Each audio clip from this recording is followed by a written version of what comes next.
The deep-sea submersible Neptune's raft creaked under the pressure of the abyss.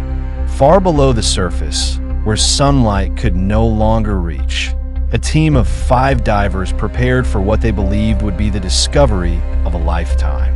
Dr. Jonas Carter, a renowned marine archaeologist, adjusted his headset, his excitement barely contained. "We're approaching the wreck site," he announced, his voice echoing through the comms. The monitors displayed murky, green-tinged water, the remnants of an ancient shipwreck emerging like a ghost from the ocean floor. Beside him, Elena Vasquez, an oceanographer with sharp eyes and a sharper mind, scanned the sonar readings. "The ship's intact," she murmured, puzzled. "That's impossible. A wreck this old should be nothing but scattered debris." Dante Reeves, their lead diver and deep-sea salvage expert, cracked his knuckles. "Looks like we hit the jackpot. Let's bring home some history." As the submarine's floodlights illuminated the wreck, an eerie silence settled over the team. The ship was massive, its hull encrusted with barnacles and time-worn carvings barely visible beneath centuries of decay. But something felt wrong. Too still, too untouched. The divers suited up, their helmets reflecting the dim interior lights of the sub. With a final systems check, they stepped into the water, their bodies swallowed by darkness as they swam toward the wreck. The ship, an unknown 17th century galleon, loomed before them like a skeletal corpse, its mast broken and sails long devoured by time. Its nameplate, partially obscured by coral, read La Malveda.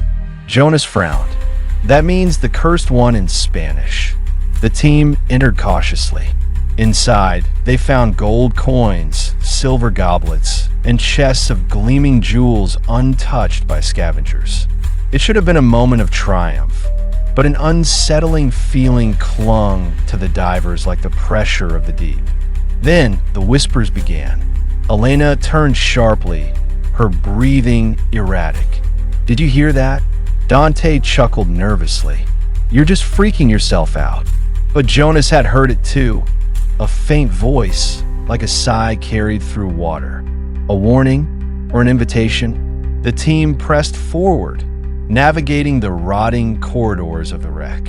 Suddenly, a loud thud echoed through the ship. "Status check," Jonas barked.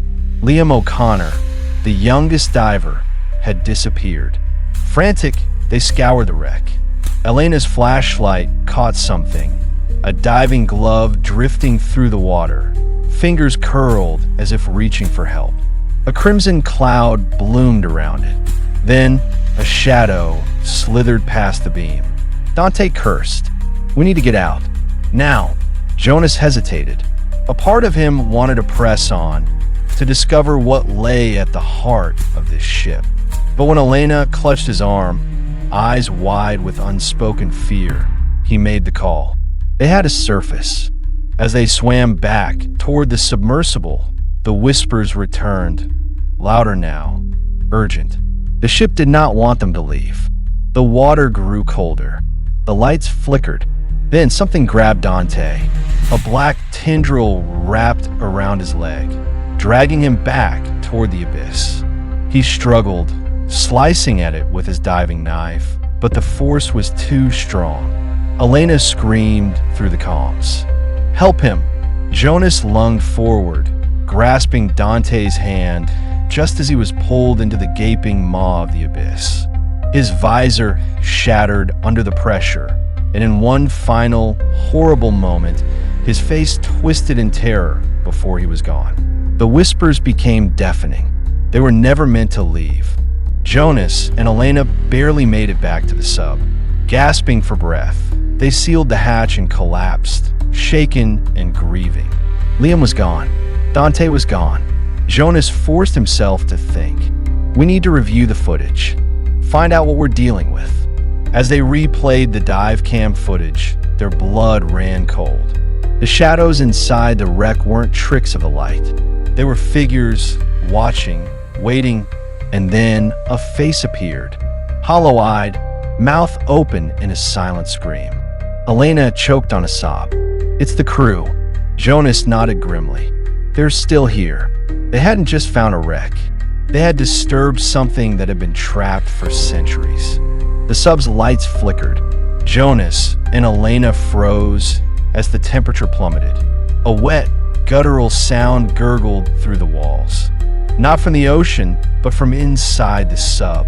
Elena turned, her face pale. "Jonas, we never left."